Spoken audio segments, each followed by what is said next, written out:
And welcome.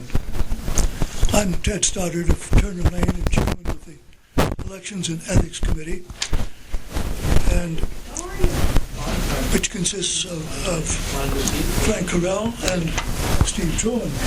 Frank is out in the hall.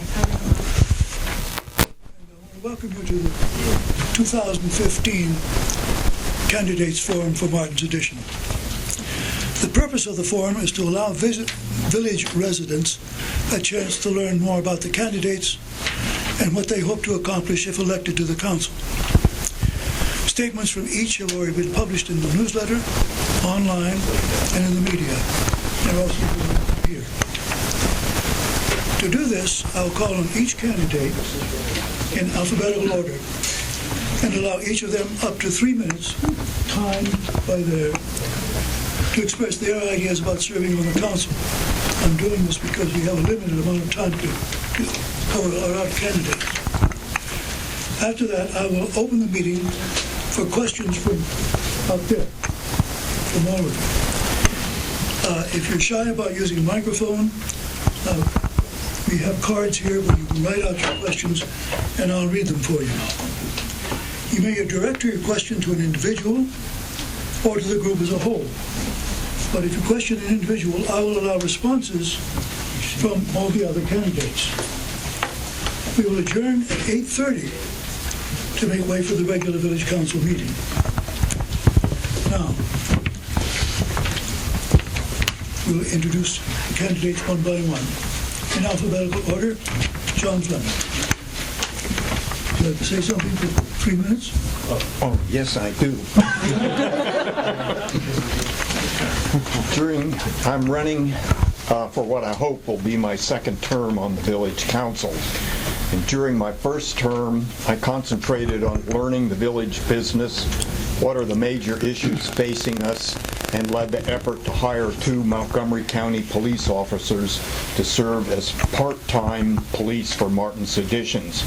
By establishing a police presence in the village, we have joined our police with those in the village and town of Chevy Chase, plus Chevy Chase View to our north and our other communities. Martin's Edition is a small, tiny jurisdiction. Nevertheless, we receive excellent services.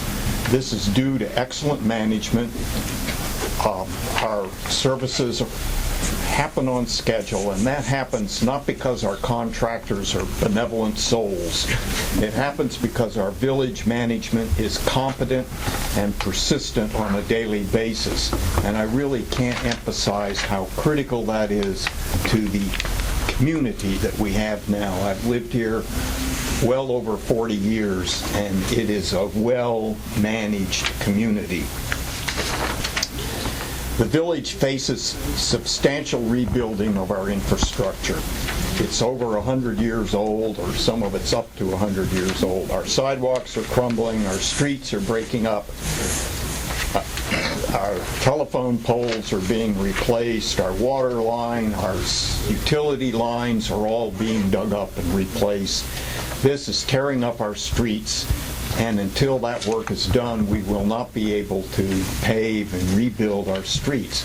Unfortunately, this administration and the past had a wise policy of banking our surpluses, which are substantial.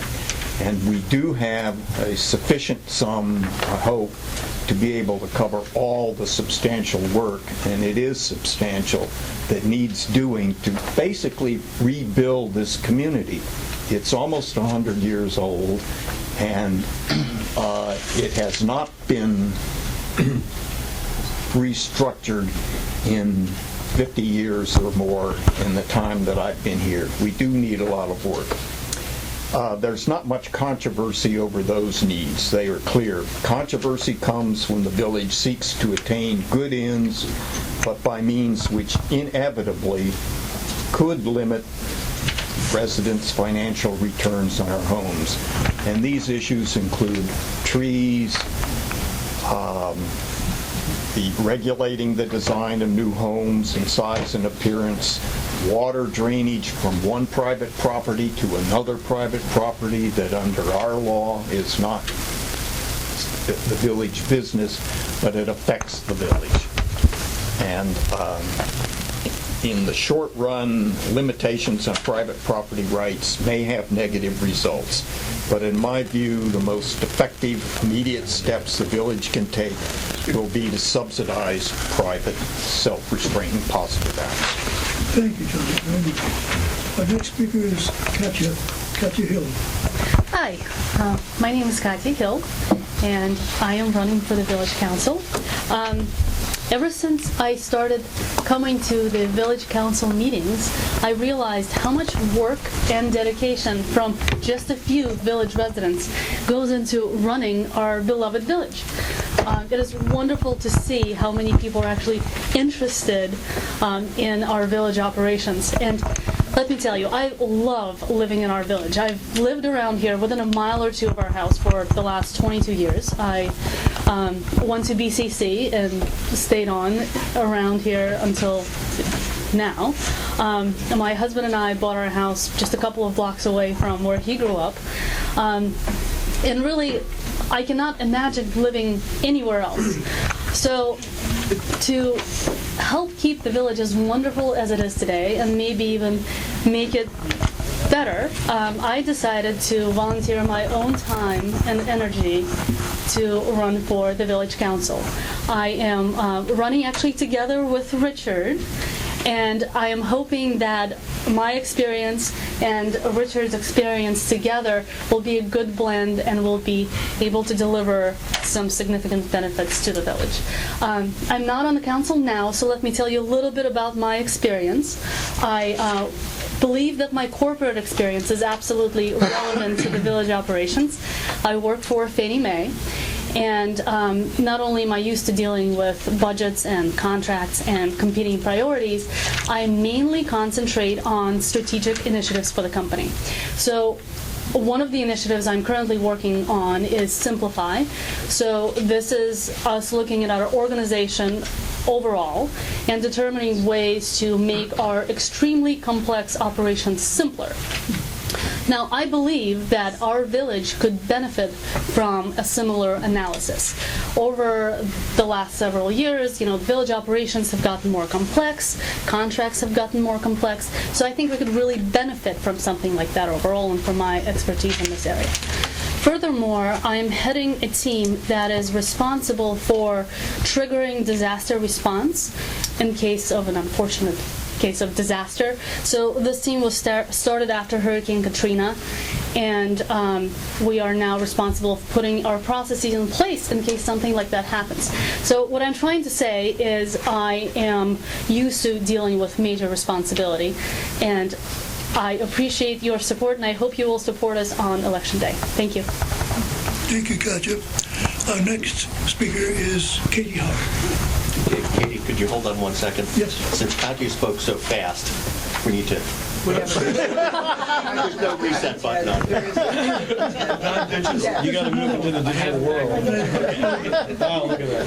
Here we are. Thank you. Back up. Okay. We can get to the new digital right now.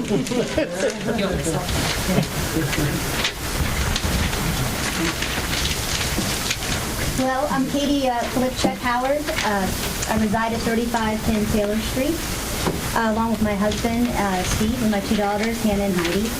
As some of you, or many of you might have read in the candidate statements, I grew up in Martin's Addition, moved here when I was 5 years old, with my parents, Ben and Jill Filipchek.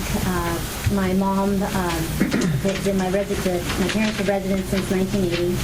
And my mom served on the village council for 3 years and in several capacities for Martin's Addition. We're both humbled, and I appreciate standing under her name today.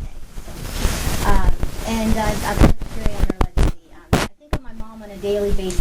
Just today, I took my two daughters to a Take Your Daughter and Sons to Work Day event at WTOP.com, where I currently work as a digital news editor. And I thought of my mom because she organized countless events like that at her government agency, GSA, and other agencies where she served. lots of opportunities and events for children to get involved. And I thought about that, and now she would say, if you all know my mom, she would say, "Okay, enough about me, tell them about you and why you're here," because that's how my mom was. I think my professional background, the fact that I grew up in Martin's Addition, and a recent situation as a resident that my family and I went through because of a building project really gives me a unique vantage point as a candidate. And may I use props? Can I? Okay, all right. So I have a communications background. I've been a digital news editor for WTOP, USAtoday.com. I started as a reporter covering Capitol Hill. My beat was federal workers' compensation claims, if anybody wants to yawn. So I know a lot about legalese and gobbledygook.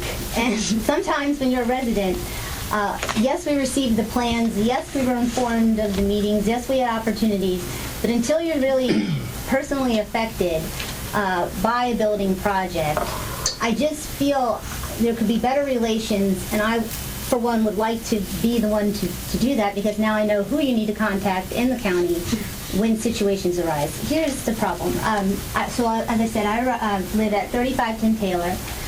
There was a project on 3511 Turner Lane.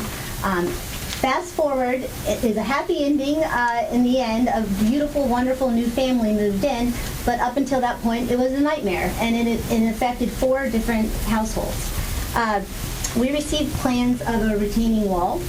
And we were in favor of it. Our retaining wall was aging, and we supported it. Our next door neighbor, they were impacted because of landscaping. They had to tear landscaping down.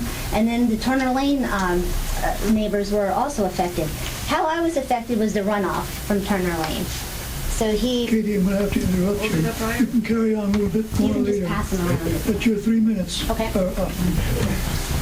Thank you very, very much. Finish? Okay. Anyway, as you'll see from the pictures, there is the builder said to just let him do his work. He was very dismissive, and we just had to live through it. And then until when we had one deluge after another, I learned how to contact the appropriate county officials, and that county official, I don't want to name names, but was the one that actually helped us and stopped the project and made the builder, gave him repercussions, and he did, help us so we wouldn't experience this flooding, which affected us and it affected the rest of Taylor Street. And I don't want to see another resident have to go through the situation we did.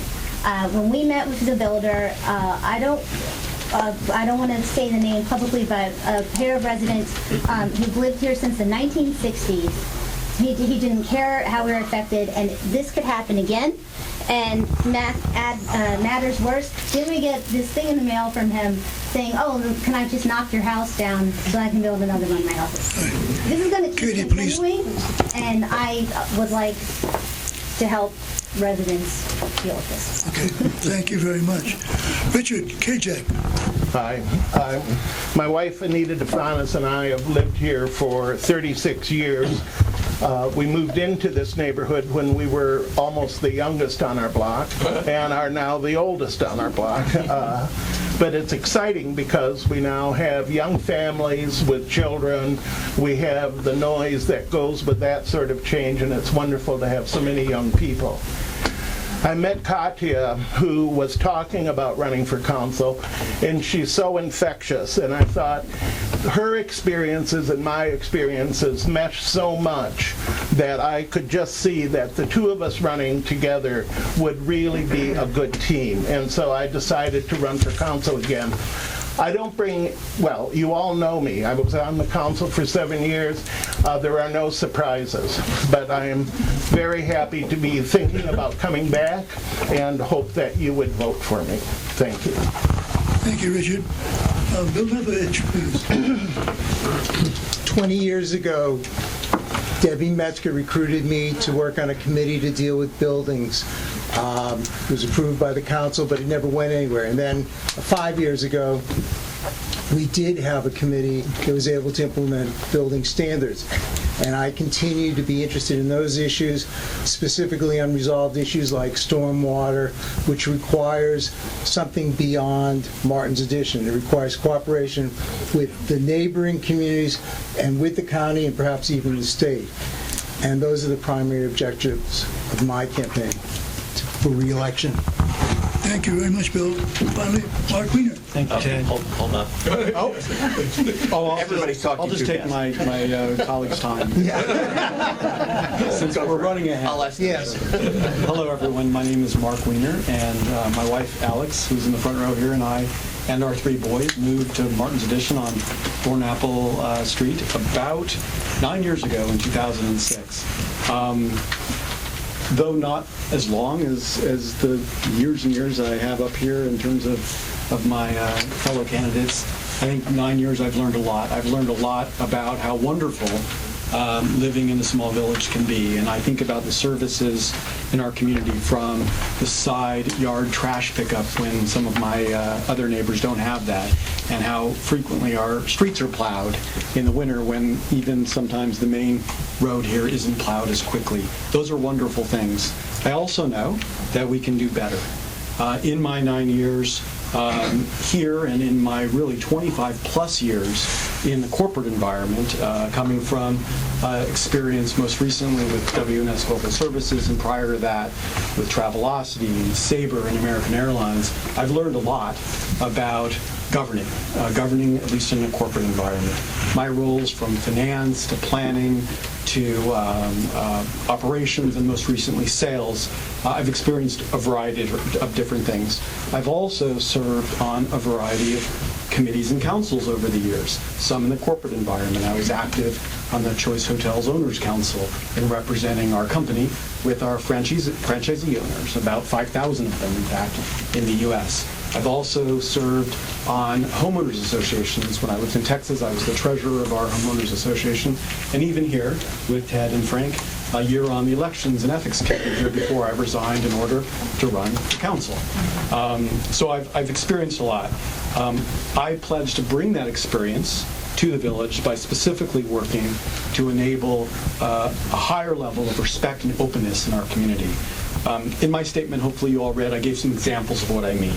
Specifically, standing research and policy committees in which every member of the council would actively participate. An annual survey of our residents to tap into the voice of our community for people who aren't as active as all of you. I mean, we have 320-something homes. They're not all here, and they have a voice, and it's important that we recognize what they have to say. Personally, I have a tremendous amount of respect for the council manager form of government. It works for large cities, it works for small cities. I think to be successful, though, we have to be very clear as a council on what we stand for. For me, that's a short list. Public safety, transparency, preservation and strengthening of our property values, consistent delivery of village services, and preserving our village character and quality and way of life. That's what I stand for. I've got nothing to hide. Every decision I would make as a council member was going to be with those things in mind. And personally, with respect to execution of our various civic responsibilities, the manager's job is to take our lead as council. Council sets the long-term vision. A professional manager, her job is to execute that faithfully. And my job is to ensure that I'm listening well to everyone in the community. It's a balance in fiscal responsibility and excellent service. For me, it's not necessarily the cheapest solution, it's the value-oriented solution. That's what I believe, and that's what I believe is going to be best for all of us, but I'm here to listen, and I appreciate your vote. Thank you. Thank you, Mark. All right. Now, we have about an hour and 5 minutes to handle questions. Excuse me, Ted. Yes. We have a microphone. We can hand out questions. But anyone who would prefer to submit their question in writing, we have some little index cards. They're welcome to fill them out and gone out of basket. I would ask that everyone who does submit such questions, please indicate their name and the street where they live. Thank you. Yes, please. I'm sorry. You have a question? No, I guess. All right. Was that- Hands. Raise your hands. Somebody ask a question. Sir, Yes, your name, please, and Jeffrey, Michael Goldberg. I live on Oxford Street. Oxford and Primrose have water runoff problems. My neighbors, in cooperation each with one another, have spent over $45,000 doing redraining and for water runoff. Specifically, where do we touch the county to indicate that we have a problem with drainage, and what time frame are we looking at? Anybody on the council? okay, anybody? I have two contacts for you. I can give you their information. Please. Derek, I don't know how to pronounce his last name, and Jim Sackett. They are a division of Montgomery County Department of Permitting Services, Division of Land Development, Sediment Control, and Stormwater Management. I'll give you their emails and their Please. contact information. Anybody else wants to comment? We have talked with the Right, county. Right. And Bill, what have we found? Sympathy but no action, and that's why I'm running again, to implement something, to lean on them. Well, what specifically, how can we exert any muscle? What specific ways can the community do? Support the elected officials, support the government as we push forward. Do we need a petition? What do we need? Nothing right now. I would just give us some time to build the relationship and then come at them with a large number of people and a petition and specific recommendations for action. Another question, please. Somebody raise your hand. Lisa. Alyssa Bean, Turner Lane. It's my understanding that we have a surplus in our budget, and I was just curious what your thoughts were as far as how we will use that in the future, or what we might be saving for. Is that a general question? As I think as I said in our statement, my statement, our surplus is substantial. It's over $2 million. Well over half of that is budgeted tentatively for the street replacement, sidewalk replacement, and street lights. Now, that's just a blind flying guess in the dark as to what it really will cost. Our tax rate for income tax is really set by the county. There's just statutorily, as I understand it, there's just so far we can go down, and we're just about at the bottom level of that. We have in this village, everybody thinks they're well paid, but we have less than the people on 5 fingers who pay 40% of our income tax revenues. That shows you how vulnerable we are to the ups and downs of the market, or to entrepreneurs, or people's their personal income. We have no control over that. We have a property tax rate which is really pretty low, and collects maybe about $145,000 out of a budget that's around $800,000. But you could say we have total discretion over that. We could eliminate it, and as I understand, in the past it was eliminated and then it was restored. My view is that given the extraordinary expenses we face in replacing our streets, our sidewalks, everything that's going on in the community today, we're in a situation where we would be foolish to cut taxes right now and then wind up having to raise them all over again. Well, I wasn't suggesting that we would cut taxes. I'm just wondering, though, if In other words, it's in our best interest at this time to be careful with how we spend it because we're at a We do spend carefully. Sometimes I think too carefully, What I but we meant was spend just if carefully. there were like ideas floating around, for example, the Metzgers who moved out have a lot behind our property that some of the neighbors on our street have been talking about, throwing around some ideas about possibly trying to purchase that lot and maybe make it turn into the like a community Metzger's lot. garden or something. Like a community, yeah. So, you know, just one. Very interesting question. I think to echo what John was saying, I think to be fiscally responsible is to look forward. Having a surplus can be good or bad. If you have too much of a surplus, I think it perhaps raises the attention of the county if they want to try to come after some of that money through adjusting the amount of income tax revenue that we get. As John mentioned, income taxes, which granted are just a few people that make most of the money, represent something like 80% or 70%, it's like 70% of our overall revenue. So highly dependent on that. The tax rate that we control on property tax is actually only like 17% of our budget, and it's already sort of on the low end. It's like 4 cents or 4.5 cents per hundred value, and I think I think we have to have a minimum, John. I was looking at the charter. You don't have to. Oh, okay. I got the sense from the charter that it had to be at least 2 cents, but no more than 75 cents or something like that. But regardless, to have the surplus to pay almost like a rainy day fund, in this case, the sidewalks and the other capital investment, and more importantly, as John said, to kind of ward off the risk that we fall into a deficit because some of the wealthy folks that are driving a lot of that income tax revenue move out. And that would not be very wise. We've seen that before when the recession started, was that our income fell really, really abruptly by over 50% because so much of that income tax money comes from investments, from capital gains tax is all part of it. And so our income was really hurt. This budget surplus with the street lights, the sidewalks, and the repaving of streets, I think is going to use up a significant amount of that money.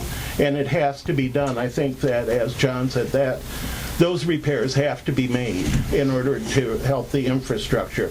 But I think the surplus is high enough now that the council can proceed with that. The village needs to proceed with that. And I would like to build a little bit on what Richard is saying too, is that the values that both Richard and I strongly believe in is that we really should be practical and inclusive, so the village residents should be included in the decisions that are made about these major projects. So just like the building codes, which was a huge win under Richard's time on the council, right? They reached a compromise that was incredible and was high involvement from the village residents, and I think that the village residents really do benefit when they are involved and in tune. So when we're looking at these major projects, right, we should have focus groups, which should have as much feedback from the residents as possible. And we really need to get these things right. So, like the street lights are very important, and they're important not just to replace them, right? They can't be too bright because we don't want bedrooms lit up in the middle of the night. We can't have them too dim because it's just going to be unsafe. So to get to the right answers, I think that because we work on the village council works to represent the village residents, right? We should have as much involvement as possible to guide us. Thank you, Katya. Another question from the audience. Yes, Maria. Thank you. I just wanted to follow up. How do you plan on doing the focus group? Because I know from helping out at in this office, there's always somebody unhappy. The tree that whose roots are being affected by the neighbor, you know, they're unhappy about that. The person that's building the addition is unhappy because somebody's complaining. They don't want to pay an architect to redraw it just for the tree. They both have arborists that are on their side. So I'm just wondering, when you say focus groups, how are you going to get that many people involved? Because, you know, they're not all going to be happy. Right. Richard, would you like to take that? Yeah, but I think the example of that was when we did the building codes, was to bring people onto a task force that both supported getting strong building codes in order to reduce mansionization, but also we had people who opposed that, who brought to the table different views and let us work through an effective compromise. And I think we've done a good job with that. I think the team of people that worked on this listened to residents, and that we have a building code that satisfies a lot of the people in our community. Well, Bill, I'd just like to say that a building code is a piece of legislation. That's a decision that does require input from lots of points of view. Paving a street is not. You either pave it or you don't pave it. You either build a sidewalk or you don't build a sidewalk. And whether you do that may be a legislative decision. That is, people can say, I don't want a sidewalk. But the fact of the matter is that the one issue where I think there's a room for citizen direct involvement is on street lighting, because that's something that affects everybody, and it's new, and it lends itself to a decision like that. You either have the street lights or you don't have them, but you can decide collectively what kind of street lighting you're going to have. Basically, the paving is a technical job. You pave it or you don't pave it. I read somewhere, one of the candidates had an idea where each council member would become like an expert in a certain field. Yeah, but I believe that was my statement. And I think, just something as simple as streetlights, you already have, and there's nothing wrong with your viewpoint. Some people think it's too dim and unsafe and causes crime. Some people are very concerned about the light pollution, okay? And there's a lot to streetlights, as crazy as that sounds. It sounds like you just can't throw streetlights at somebody that doesn't really understand how, a municipal item like that works. It's, are you going to have the expertise within your council like I thought the idea? Yeah, so let me explain my idea. And first, on behalf of everyone, I don't think we're all experts in everything. I think we all have passions, but what's most important is, and I appreciate the use of the concept of focus groups or task forces, I think it's broader than that. I think it is a regular standing set of committees in which each council member is responsible to solicit regularly the feedback from the community. It's not fighting fires or today's issue. These things happen regularly, and we need to have a way, a process through which the community can participate in the debate and the development of long-term policies around core buckets of civic areas that we care about. For me, it's a simple list: public safety, finance and land use. So when we talk about how we spend our budget, or do we want to evolve our permitting standards, we want to be talking every month, having an opportunity for the community to get involved. Environment would include the storm water concepts, public works and services, and of course, communication and feedback. I think we could do a better job. I think the village sends a lot of stuff out to us, but I think the relationship between the community and the group of people that are on the council, and the relationship between the council and the manager, I think we could do a better job with that. I just want to build on what Mark said, and also make the point, Maria, that we do have a consultant on lighting to help us evaluate lighting. But the original council had individual responsibilities for members, and that's something that I strongly support also. Yeah, Bill and I and John, I think we all agree on that. Yeah. I probably not quite as much as that. John will have a It's your committee that's privilege. smaller. Yes. Another question from the community. Yes, sir. Back. Hi, Henry Gavin, Thornapple Street. A minute ago, I heard a comment from I believe the current treasurer that the estimates for this $1 million expense are a blind guess in the dark. Does anyone up there have experience actually estimating large capital expenditures?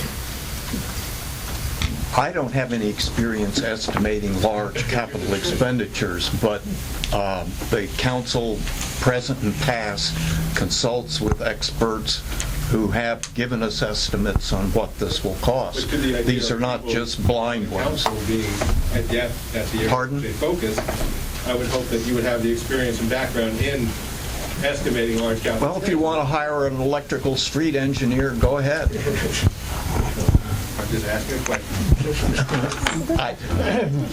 No, I think that You have no experience in estimating.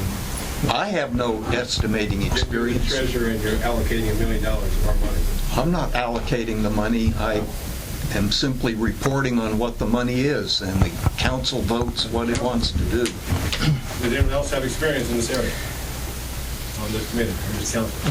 So I have experience with budgeting for major projects in a corporate world, right? So it's not exactly the same, but, you know, we do budget based on the process for that we expect to incur during the project, and some contingency planning.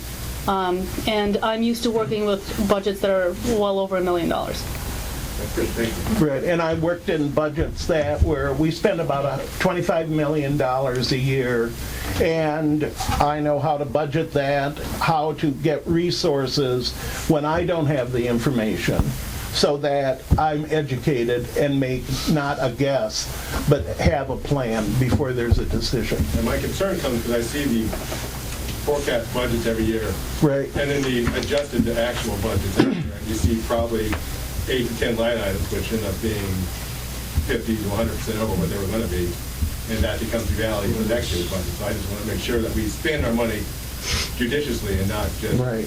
overrun every time. I also would like to add, on the issue of budget, you know, I think it goes back to communication. I just think the residents just would appreciate more communication instead of a spreadsheet of a breakdown, just words. Why are we allocating this? Why do we streamline this? And I'm for that. So,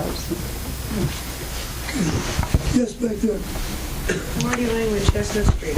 Along the same lines on budget issues, I'm concerned because the village seems to have had for a number of years some no-bid contracts, and I'm not sure what we're paying for on some of these. I would like to ask each of the candidates to publicly commit tonight to, yes or no, whether you would review the current contracts that the village has for services of all kinds. Is that something that each of you could address, please? A thorough review of our current contract. Sure, I would commit to doing that. I would. I would Yes. commit to do that. I would absolutely commit to that. Yes. I think it's really important. I think we have to have a threshold, because I think the relationship between the council and a professional manager, there is some judgment that is put on the manager. So I can't sit here and tell you if we have a $100 contract, but that's what I'm explaining, not your $10,000 professional services Where would you contract. put the threshold? I believe in our charter, or our charter for the city, it says everything above $10,000 for professional services must be bid out. If there are questions about contracts below that level, would you look at them? I most definitely would. If there are questions that, again, to my point about having a finance committee in which the public can participate, if there are areas of concern, I most definitely, if I'm on that committee, I most definitely will take that up. And how would you ensure that the citizens felt capable of coming forward and being heard as opposed to just being ignored? Part of it is just getting the word out. It goes back to communication. I mean, it's a very small community. We have like 14 streets or something like that. Walk the streets. I know Bill and I walk the streets, and we will in the next few weeks as we campaign. But it's just a matter of getting the word out and letting people know that we want their voice heard. And to be able to... That's good to hear, Yeah. but in the past, some of us, including me, have been told point blank that the village council and the village administration has no obligation to answer residents' questions. So I would like to ask each of you, do you feel that you have an obligation to answer residents' questions? I'll start, and I think whoever would have said that, that's ridiculous. And I think it is our obligation to not just listen, but solicit the voice. And this is a small portion of our community here. I want to also hear from people who aren't here. This empty chair, that's important to me as well. Would you support a survey? Yeah, it's in my statement. Yeah. Yeah. Can you hear from the rest of you, please, on those two questions? Yeah, I think we need to create an environment that people are comfortable in to ask questions and to question what the council is doing. That there has to be an environment of openness. And that's what I think would help you, it would help all of our citizens feel more comfortable about coming forward with complaints. So Richard and I actually discussed this before, that we pledge to answer every question that comes from the village residents, because our job would be to represent the village residents on the village council. Right, and that would be our That's an primary. admirable statement, and I endorse that too, because it is our job to respond to whatever the village residents complain about. And when I've heard, and I don't hear very many complaints from village residents, people are not forthcoming. But when they are, we will respond. I will respond. So interestingly, I actually have heard a number of village residents voice their concerns that the environment in the way that the village office is run today could be a healthier atmosphere. So we would like to. I would also like to say I'd like that to know the what those people... are. I'd like to know what those complaints are, because there's a vague vapor of complaints, but there's nothing specific. I'd like to know what they are from you. So you would like to hear examples? Yes, yes, specific examples. So there have been a number of, actually quite That's not similar, specific. That's not quite similar specific. A number. complaints about people's interactions with the village office. And I believe that while this is absolutely not a evaluation of the way that the office is run, the job of the village council is to manage the office staff, and I believe that good staff thrive on good management. I agree, but you didn't answer my question. What are the complaints? Actually, I did answer your question, because I said that this... No, you didn't. You didn't. This forum is not about the operations of the village office. It is about the... You brought it up. You brought it up. It's not the place. I agree with you, but you brought it up. Let's bring it back to something that's interesting. Right. Well, let's bring it back now that you threw it out there. Let's bring it back. Excuse me, your attention, please. I'm Althea Harlan on Raymond Street, and I've been on the village council, I've been the village chair, and I think it's really important that in this village we have respect for one another and civility. So I would like to hear more of that. Thank you. You didn't answer the question. Hi, I'm John Sherrill on Chestnut Street, and to answer your question, I'm still waiting for a response from one of the council members from 2 years ago on a letter that I addressed to the council president at the time. I'm still waiting for a response from 2 years ago. So, where's the communication then? My wife's waiting for a response in an email. She said. Ted? Yes, all right. Ernie. My name is Ernst Liebman. I live on Apple Street, and I've lived there for 28 years. I lived in Section 3 since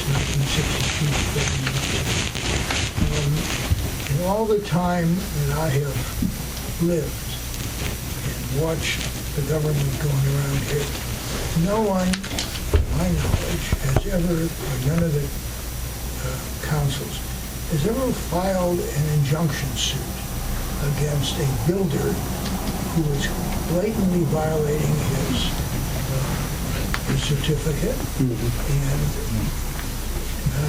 figures whatever he's doing wrong, whatever fine comes up, the cost of doing business. I'm prejudiced. I'm a litigator. I'm retired. But I would think if you get I'd like to hear your views on this. If you get an egregious case, instead of pussyfooting around, file an injunction suit once. Make it an example, because a builder does not want to get tied up. It costs a lot of money. And so, anyhow, that's my bias. I'd like to hear what you think about this. I'd like to see it happen. I came close to doing so. And unfortunately, again, because I felt like there wasn't enough So at the time of the building on Turner Lane that affected my home on Taylor Street, and dealing with that builder, moving home again was a very bittersweet time. My father had lived there for over 30 years. We just lost my mother to cancer. And it was a situation out of control for us.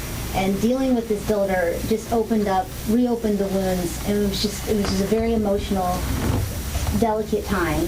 And to make a long story short, because we were in that situation, he actually was in his rights with that wall.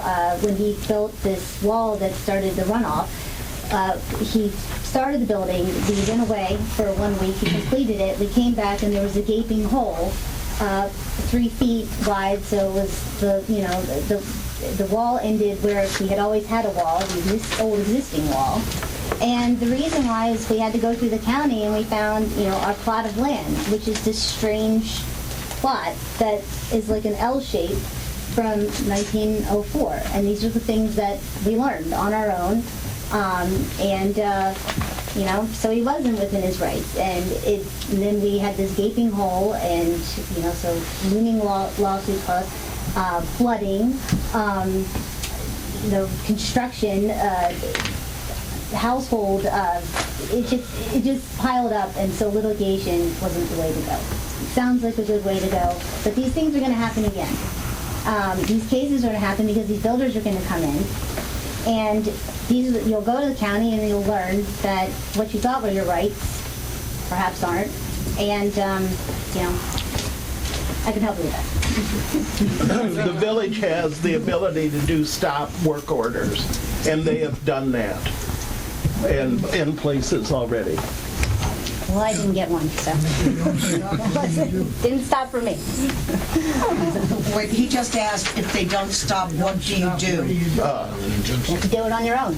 Yeah, I believe the village as an entity has the right to sue or be sued. Right. So the point that I was making about council participation in committees that have governance over all of these issues. It could be building permits, it could be water runoff, whatever the voice of the community is telling us, we have a responsibility to use everything in our power.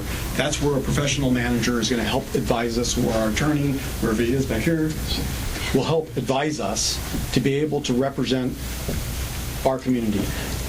Probably have more leverage than you might as an individual if it makes sense to file an injunction or whatever it may be. But we have that ability as an entity, a village, and I would recommend we exercise that if somebody's in violation. I second that. Any more comments? Jack? Yeah, I'm Jack Hill, I live on Raymond Street. I'm just going to ask a very general question. I've heard pieces of this from some of you, but what do you all believe is the primary responsibility of a council member in this organization? So, Well, I'm a new I'll start off I'm a and new I'll say, voice. quite frankly, I think the primary responsibility of a council member is to oversee the village management and make sure it's competent, that services are being delivered, and that we are responsive to the citizens of the community. And it's that simple.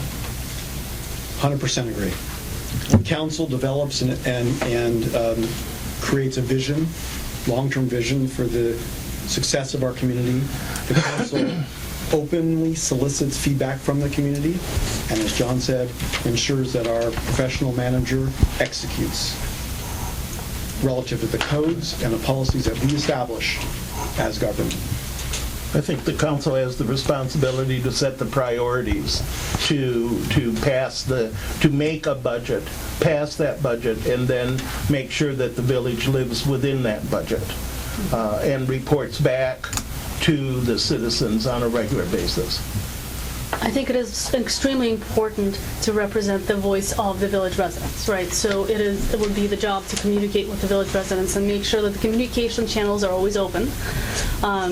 And secondly, the job of the village council is to manage the village office staff. And of course, good employees are even better with good management. I would start by saying, first of all, I think this job, like anything in politics, I mean, you can make all of the people happy some of the time, some of the people happy all the time. You can't make everyone happy all of the time. And I first would like to thank the existing council members and Jean for their years of service. It is a tough job, but it does not mean there's not room for improvement. And I think if you get some new perspective on the council would help. And listening more to residents. And I really do like Mark's idea of the subcommittee format. I think that you're truly onto something on that. And, I'm all for a residential relations committee. I would like to spearhead that. Hi, thank you. My name is Jorge Solis. I live on Taylor Street.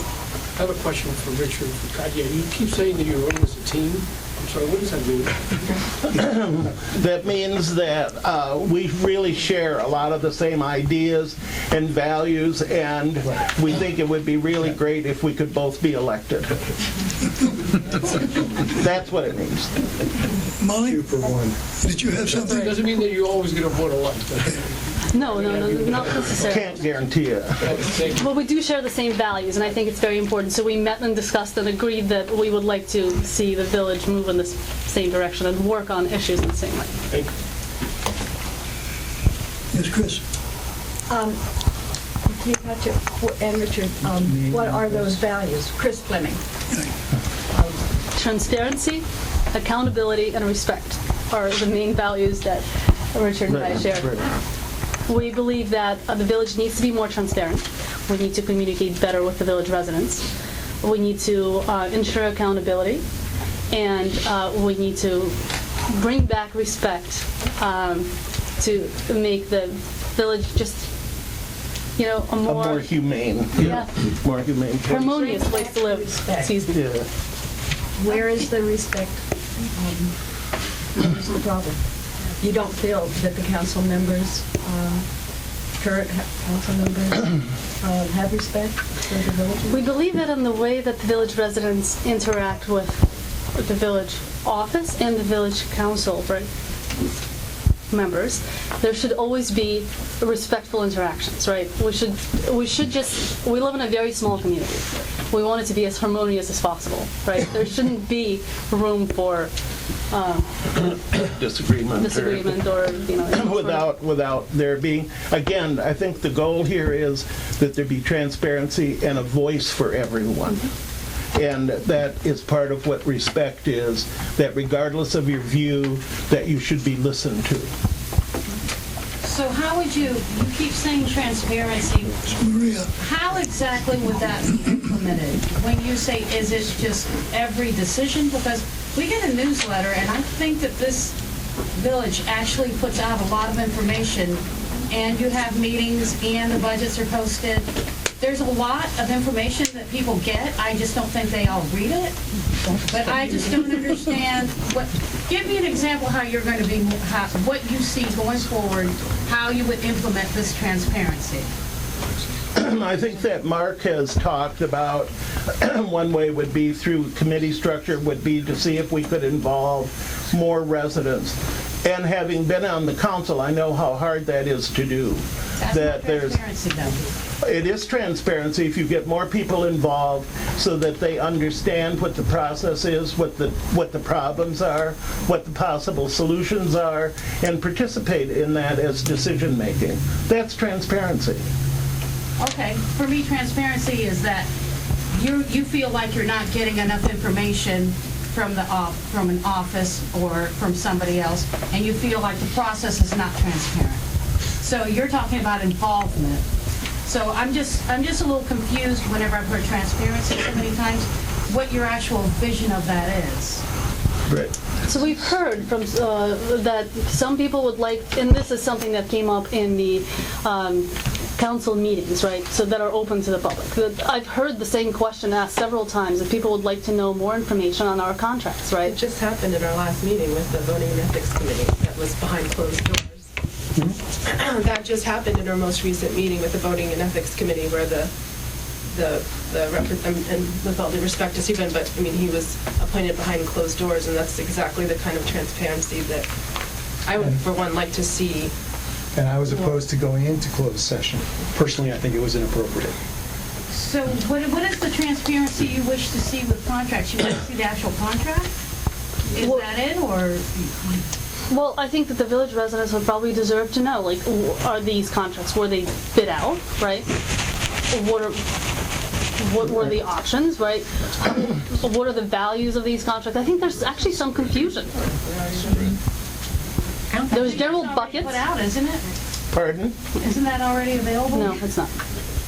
You cannot find the aggregate professional services contract value, and I was one of the people asking that question. There's no way to find out. Sorry, We can't hear you. Can't hear you. There's no way to find out the aggregate contract value. Can I just interrupt 1 second? Anybody people who've already spoken, sorry, if you just reiterate your name and who's your address. So for those, I was one of the people who have been raising the questions about contracts, and there's no way to find out the aggregate What's your name? contract. Will you please? Pendergast, Thornapple Street, I'm sorry, Steve. Thank you. Aggregate contract value of some of these firms providing services, who may be providing more than $10,000 in services, but it's on a sole source by sole source basis. And I'd like us to start to understand who these people are who are getting this non-competitive reward that on an individual basis, by contract, are less than 10 grand, but may exceed 10 grand in their annual expenditures, or their multi-year expenditures. So just to let you know, I was going to be asking that question, I'm hoping for some transparency. So you're talking about transparency in contracts. Is there any other transparency that you wish, or? I mean, that makes sense to me, but it's just been mentioned so many times. I just want to make sure I understand. Any way that we can increase transparency, I think it's always for the benefit of the village. Okay. That the openness of the debate, and I think, again, making it a situation where people feel welcome, that they want to come, that they are not afraid to ask questions. That would be an important part of making all of the operation more transparent. Well, I think so far this evening, people are asking questions, and they're asking good questions that are, some of them are hard and directed squarely at the current incumbent village council members. And Maria, I You would can say, squirm a little bit. I They're agree good. with you. Transparency is one of those 50-cent vague words. I mean, what does transparency mean to you? So I would say to you all, what do you want? What do you want? Clear communication? Do you want to see a breakdown? This is Right, because contracts are important. right. You know? Absolutely. Yeah. Yeah. Yeah, John Sherrow, Chestnut Street. You know, I know that we have a roving policeman, but I never hear of any issues regarding safety or any devious happenings in the neighborhood. It may be on listserv, I don't know, but I certainly don't see anything in our Well, we don't have a lot of devious things happening in our neighborhood, and I thank the good heavens I mean, for that's that. fine then. I mean, you know. But Pardon? I say that's great, but. Then you're I should know saying, that. why should we have police? To prevent anything bad from happening, to discourage and to establish a presence, and to also establish a police presence that integrates with the Chevy Chase Village Police Force, the Town of Chevy Chase Police Force, and the police force at Chevy Chase View. And I think that having a broad police protection system set up like that does protect us. We get more for our little, and it's a very minuscule contribution. It's not enough to do anything, but it participates, and it does have a deterrent effect on people who come through. We have a lot of construction projects going on here. We have people coming through who are strangers. It is something that it's worth having a police protection for. And the police officers do go around, they do visit these construction sites, and it does have an impact. And also, as John said earlier, we'd be the only community right around here that didn't have police, making us a target.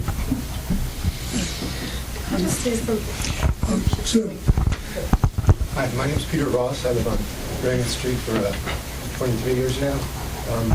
We've all seen national voter surveys where voters express broad dissatisfaction with government institutions that they described as too bureaucratic, indifferent or even adversarial to individuals who come before them, and better at aggregating power than being responsive to constituents. We're lucky to live in this pretty idyllic little community where, with our own small village government, we would think that would be easy to avoid and not so likely to happen. But my question is twofold. Would you be concerned if there were more than a few residents who actually felt some of those kind of big government frustrations in their dealings with our village government? And second, do you believe that in fact there are more than a few village residents who feel that way? My sense is that I would be concerned over any village resident who feels that they are being mistreated or ignored or not paid attention to by the village government. This community is too small to push aside anybody in that way. Do these things happen by rumor? Because no one has spoken to me directly about that. And I would Well, I felt that way. I felt that way last year, and that's why I'm running. I felt that way, but I did learn from my experience. There are things that are not in the realm of our Village of Martin's Addition that we residents need to be made aware of, that fall more under the county authority. And Mr. Fleming, I understood from your earlier comments and now, it sounds like no one's brought that to your attention in a way that you believe that there are such dissatisfaction. Well, it's been brought to my attention just now. This is the first you've heard? It's not the first I've heard. There have been some anonymous things on my email, unsigned, that have complained bitterly about what they see going on in the village. It's very generic. It's very ethereal. There's nothing specific. Others? All I can say is that, yes, there are people who are upset. I think everyone who has a complaint needs to be heard. And I hate to belabor the point about transparency. This is a good definition, what John is describing, about lack of transparency. I think it starts with the fact that our community doesn't know who to come to on the council. Mm-hmm. It's very difficult and intimidating for somebody who might have a complaint to know what to do about it. We could do a better job, the council can do a better job communicating a process. I don't want to make this overly bureaucratic, but I think the council and the manager and the relationship that exists today could be improved by being much more open and clear about, on certain topics, how the community should engage with us. And again, my point earlier, every council member should have an area of responsibility. Those where complaints or good ideas or policy changes come, it's almost like a subcommittee. Council then considers all of that. To me, that's transparency. Do you believe I would also like to say one thing, which is that... I'm sorry, I wanted to hear from the other candidates. Go ahead. Sorry, what was your follow-up? It was just twofold. You were explaining that you would be concerned if there was. Do you believe there is such dissatisfaction amongst the residents? I've heard there is, sure, but I can't sit here and tell you what it is because I'm not on council. So. Others? I certainly heard it while I was on the council, and after I left the council were people who would call and particularly talk about the way they were treated, but ask that there be no follow-up on it because they were afraid. And that's really unfortunate. I don't understand. That's so cloak and dagger. I know. It is cloak and dagger, but it's... Well, it's very, very difficult when people ask for privacy because they are afraid. Then you respect their privacy. What are they afraid of? Right, I think retaliation, either from the council or from the staff. This is America. We don't retaliate. What are they going to do, take away the trash can? Seriously. You guys are like the nicest people in the world. Much ado about it. Could I have another question, please? Anybody else? Did you want the rest of the Yeah, I was hoping I could hear. Yes. Althea Harley, Raymond Street. I've heard a few people stand up and mention that they have not had responsiveness for up to a year's time on things that they've raised with the council or had a question about. So I'm frankly surprised that anyone sitting on the council would say today that there's no dissatisfaction that they know of and that there are no issues in the community. That's very surprising to me. Any comments? Okay. Another dissatisfaction. Sorry. Can you stand, please? I need a broken record, Ernie but Liebman, I spoke. just because this is being recorded. When are our streets going to be paved? They've got these potholes, and now they're being covered up. When the utility work is done, when they stop tearing up our Do you have any streets, fix on when that might happen? I have none. Can I add, can I let you know, because you were one of the first people who brought to my attention how bad the potholes are. I'm going to present, the council actually has in its packet a proposal from, regarding repairing the potholes. They've all gone out to a contractor. Well, let me, Gene, would you mind, can we make that part of the 30 regular section? Start with that? Yeah, just so you know, we got it working. No, I'm thinking about... So let's pick that up. This is a good topic, I think, for the general meeting, which will follow in 15 or 20 minutes, unless you all want to quit now. We basically have several questions that come in on these cards. And if anyone else wants to put questions in, now's the time to do it because we're running short. I'm going to ask my colleague here to pick a number and read the question. Joker. Steve? Steve? All right. Do you want that microphone? Yeah, sure. I was remarking earlier that my mother had the best penmanship in the world until I read this card. Whoever wrote this has wonderful penmanship. Okay, I'm just reading the question from the crowd. Jean's decision to hire her daughter raises some questions. Who verifies that employees' hours and pay? Who approved that hiring decision? It's not directed to anybody in particular.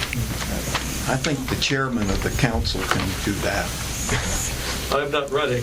Well, you're the candidate. But I will. I can address that very briefly. There was a position open notice that was circulated widely. There were a few candidates who applied that were not up to par. Beth did apply, and she did have experience in working for a local municipality, as well as filling in here at the office. And she got the job at that time. We would like to reopen that for a fuller, more vigorous search. But she has done a nice job while she's been here. But I recognize that there are these kinds of issues out there. All right, I have unless there's a follow-up question, I have another question from the hat. These are to all candidates, and maybe what we can do is either go Mark that way or Katie that way. Katie, because I like to go left to right. My left to right. Why are you running, and what would you like to change? I'll stop there. That's the question. Okay. Thank you for the question. Sounds like a lot. I mean, I never got to address your question, which is, I've heard what you're saying, I felt what you're saying, and it's time to do something about it. I think it's good to get new perspective on the council. With new perspective, you get new ideas, and while everyone up here brings something to the table, literally, and has excellent background and experience. There's ideas I applaud. I like Mark's idea of the committees. That's my platform in the way as well. I think there just needs to be better residential relations, and my whole platform is building. I mean, I'm pro-building. I support a resident's desire to enhance and build upon their house, but there's just this disrespect and civility that's just, or lack of civility, I should say, that's just running rampant, and it's just going to happen more.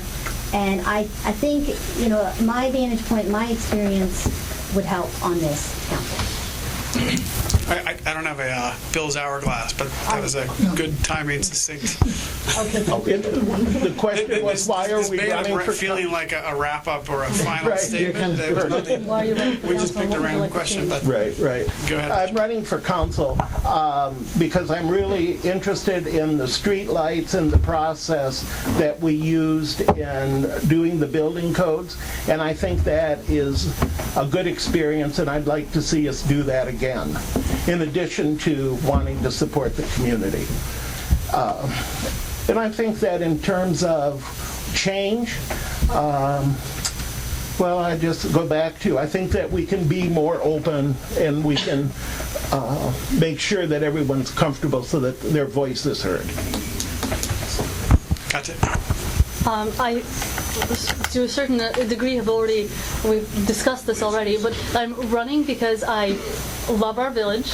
I would love to do the best for the village, and I would like to dedicate my time and energy to the village council and to use my experience in the upcoming 2 years. And what would I change? I really believe that we deserve better communications in the village. We can do better. Maybe surveys would be great to get village residents' feedback for what services they're interested in, or what is working, what is not working. And so accountability, transparency, and respect are our three things that I would like to work on. John? Well, I'm running because I feel that we have a strong village government and a strong village management. And this is not something that you knock over easily and think that you can rebuild and have function as well as it is functioning. And I have to say that the criticisms have been well taken, and they're worth listening to, and they're worth responding to. But I don't think that responding to community complaints, and I categorize them as community complaints, really rises to the issue of throwing everything over that has been built and that we're involved in running in the present time. And so that, yes, I am a voice for current management. Bill? I've worked in state, local, and federal government. I believe in government. I believe that we need to reach out to the other jurisdictions and to the county and perhaps to the state to resolve some of our larger problems that are beyond our resources, such as the stormwater. And I share John's opinion about the government, our government, and it could be better, it should be better, will be better. Mark? I think our village is a wonderful place. I think it's a small place. I'm running to ensure that we keep a balance between all those things I mentioned earlier: fiscal stability, preservation of our property values, consistent delivery of services, and so on. I think it's important. I'm gonna get a little piece of paper. I'm gonna take all of the things I mentioned earlier in my statement. I'm going to laminate them, and I'm going to make sure that if I'm on council, we all refer to that consistently, because the voice of the community is key. I believe that there's a voice of people who aren't in this room we have to go out and seek, but it's always about ensuring the balance. I agree with the statements earlier. I don't think it's broken. I think our village is really well run. I think there's obviously things we can do better. And that's what I'm going to bring my years of corporate experience to the council and ensure that we do that. One more? Well, we have 10 minutes left before this ends, and I have some more written questions here, and I will read it off. This one's a blank. That's easy. John, you want to take a crack at that one? I think you can hear me all. This is addressed again to all candidates. Will you commit to a thorough review and audit, independent, of all current VMA contracts, we have quite a few no-bid contracts. If we could go from the other way, starting with Mark now and ending up with Katie. Yeah, I don't want to take too much of our time. I believe we answered that earlier. I believe that there needs to be a threshold, and we have to ensure that through our committee structure, we're diving deep into questions the community has. So even below that threshold, if there are concerns and questions, there should be no secrets. There should be no question that through some process we shouldn't be able to answer on behalf of the community.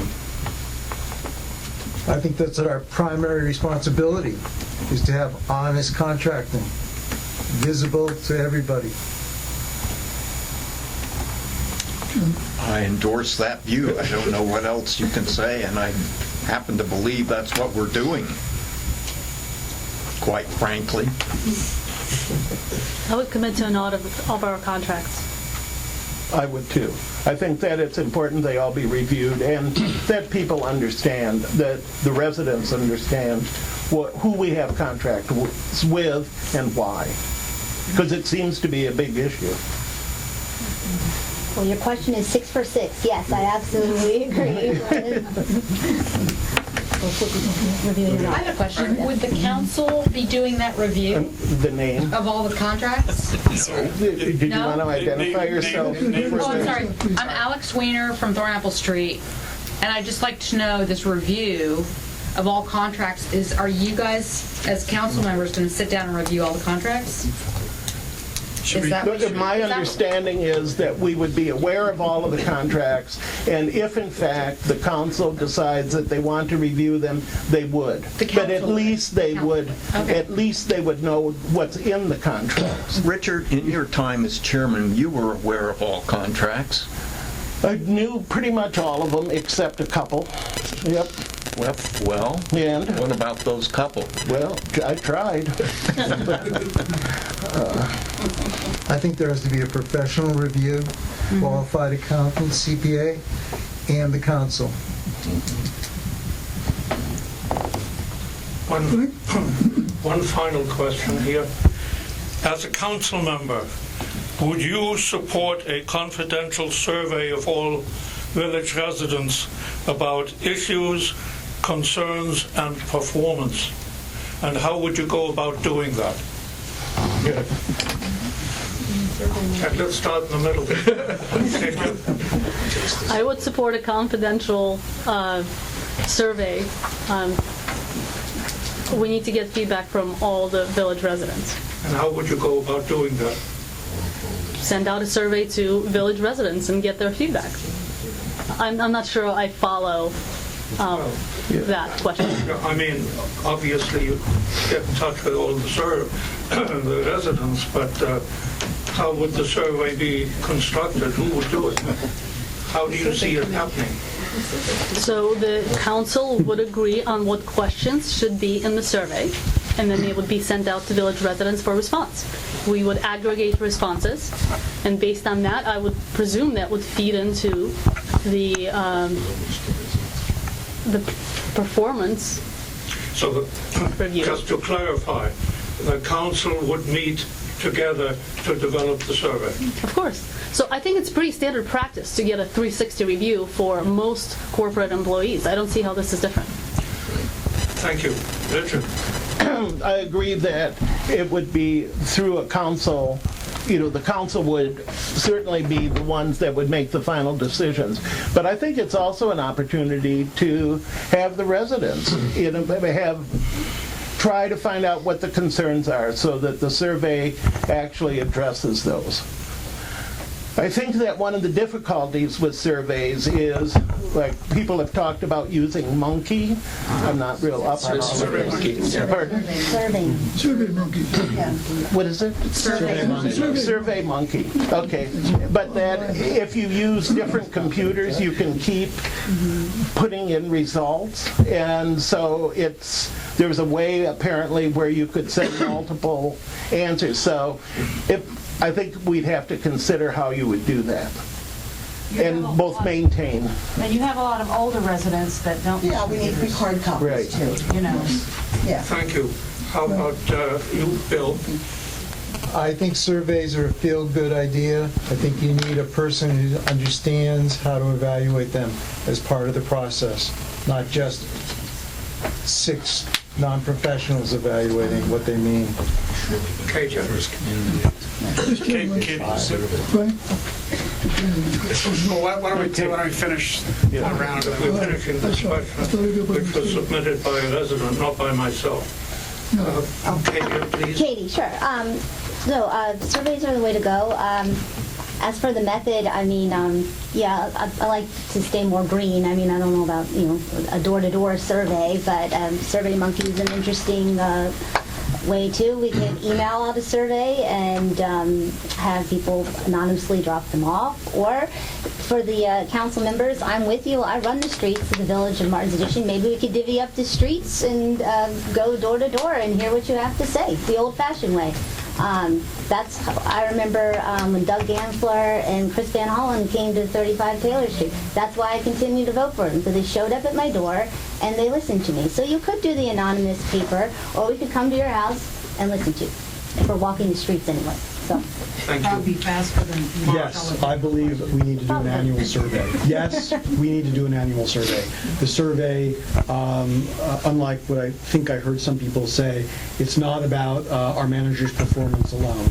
It is about everything to do with this village. Mm-hmm. It is important that we collect feedback on the council, on our governance style, on the way in which the council communicates, as well as the delivery of services. I think in terms of how we do it, I think it's important that we have multiple ways in which people can be surveyed. The key is to get as much of a response rate as possible. I would recommend that we, using some of our surplus, hire a professional firm to conduct that. It might be a phone survey, and the anonymity would be maintained by that professional organization. So if people weren't reached on the phone, we could follow up with Monkey, or we could follow up with a paper survey. Response rate is key. Survey Monkey. John, you have to answer yes. I'm not against surveys. I don't think that they answer the questions that a council would have to address and would have to deal with. I don't think that there are hidden issues in the community, and I do feel that the most effective means is direct communication, either written or verbal, oral, meeting, talking to people. That is the way in which you get a sense of what the community is all about. And then finally, there is elections, and people do need to vote. And it's voting is when you really get to express what your opinion is, yes or no. And I think, to my mind, that's the most critical thing. I would say that's more important than having a survey, an anonymous survey of people, because voting is anonymous and it's a secret ballot, but there is a public result. Bill, do you want to? John McDonald, Summit Avenue. How many contracts over $10,000 are there? And second part, are there many between 5 and 10,000? That's the chairman to answer. That's the manager. Yes, the manager's job. There are a small handful over 10,000, like the garbage, the waste pickup. There aren't a lot. Let me invite everybody to stay to the council meeting afterwards. We are going to be discussing, among other things, a contract or two. So if you want some transparency, don't go home. Stay. Participate in your local government. So, yeah, and to Mark's point, we live in Washington. I don't know where we're going to find a polling company. We're out of time. Thank you very much, everybody. Please stay if you want to. The general meeting will begin promptly. Can I make one point? You guys, many of you probably saw my email from last night. I really do mean it. I'd love to have half. If we get half the village to vote, that means I can claim some sort of moral victory of some sort. But I think we should all thank the 6 people up here who are volunteers, who are, if they win, willing to dedicate a lot of their time and a lot of their energy. In addition to Arthur and I don't see Tiffany Cisna and Josh Bowers, at the very least we should give a big round of applause. So.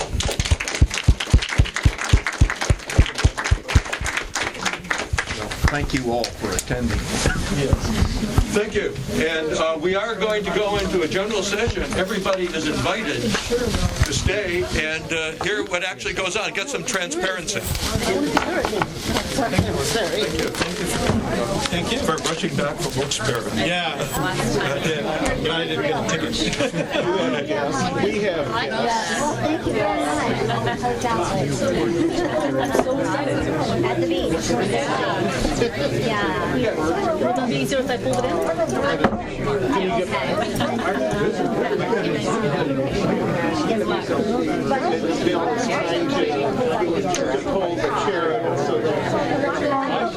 Thank you.